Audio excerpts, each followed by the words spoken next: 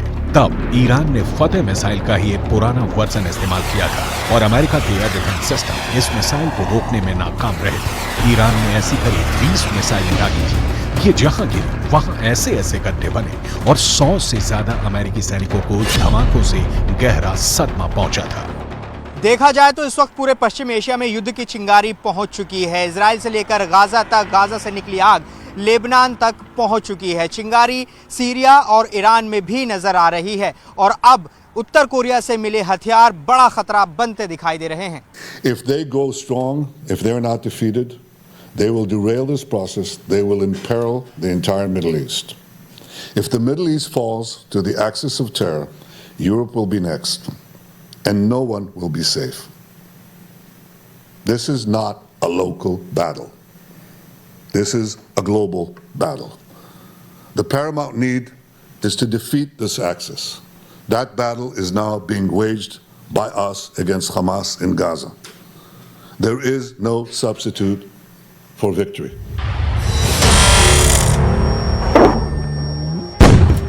Hezbollah का खतरा बहुत बड़ा है, ये इजराइल भी जानता है और अमेरिका भी। अगर हिजबुल्लाह ने गियर बदला तो इजराइल के लिए उसे रोकना आसान नहीं होगा। यही वजह है कि अमेरिका के विदेश मंत्री एंटनी ब्लिंकन इराक का भी दौरा कर चुके हैं। जब ब्लिंकन इराक पहुंचे तो वो बुलेट प्रूफ जैकेट पहने हुए थे। इराक में ऐसा खतरा बताता है कि अमेरिका इस वक्त वहां की मिलिशिया हश्द अल शाबी से भी घबराया हुआ है, क्योंकि ईरान समर्थित इस गुट ने अब इराक और सीरिया दोनों जगह अमेरिका के अड्डों पर हमले शुरू कर दिए हैं।